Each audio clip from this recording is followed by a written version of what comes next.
Dear friends, இந்த வீடியோவில் ஒரு ஃபார்முலாவை யூஸ் பண்ணி எக்ஸல் ஷீட்டில் கிராஃப் கிரியேட் பண்ணுறது எப்படிங்கிறத பார்க்க போகிறோம். இந்த ஷீட்டில் பார்த்தீங்கன்னா ஸ்கூல் ஸ்டூடெண்ட்ஸோட மார்க் லிஸ்ட்டு கொடுத்துருக்கு. இந்த மார்க்கை பேஸ் பண்ணி இங்கே கிராஃப் கிரியேட் பண்ணியிருக்கேன். நார்மலாக கிராஃப் கிரியேட் பண்ணணும்னா இன்சர்ட் மெனு உள்ள இருக்கிற இந்த சார்ட்ஸ் குரூப்பை யூஸ் பண்ணி கிராஃபை கிரியேட் பண்ணுவோம்.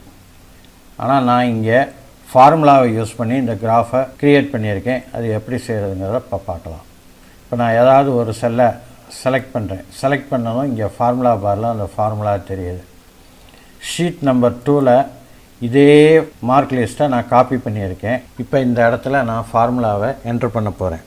இதுக்கு formula is equal to REPT REPT bracket open text இந்த இடத்துல ஸ்டாண்டிங் லைனை டெக்ஸ்ட்டாக யூஸ் பண்ணணும். இப்போ கொட்டேஷன் மார்க் உள்ள ஸ்டாண்டிங் லைனை என்ட்ரு பண்ணிவிட்டு கொட்டேஷன் மார்க் க்ளோஸ் பண்ணுறேன். இப்போ கமா கொடுக்குறேன். நம்பர் ஆஃப் டைம்ஸ் இந்த செல்லில் உள்ள நம்பர். அதனால் இந்த செல்லை செலக்ட் பண்ணி ப்ராக்கெட்டை க்ளோஸ் பண்ணிவிட்டு என்டர் கொடுக்குறேன். இப்போ இங்கே பார்த்தீங்கன்னா நம்பர் 16ன்னு இருக்கிறதுனால 16 லைன்ஸ் இங்கே தெரியும். இப்போ நான் அந்த ஃபார்முலாவை கீழே எல்லா செல்லையும் காப்பி பண்ணுறேன்.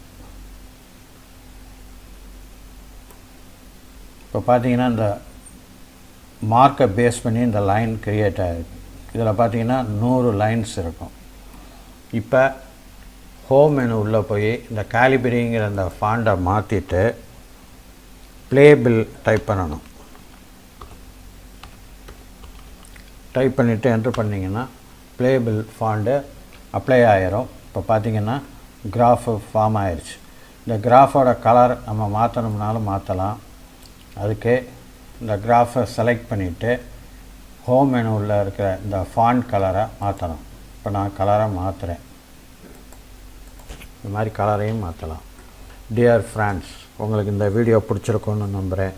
மறக்காமல் இந்த சேனலை சப்ஸ்கிரைப் பண்ணுங்கள், லைக் பண்ணுங்கள், ஷேர் பண்ணுங்கள். நன்றி, வணக்கம்.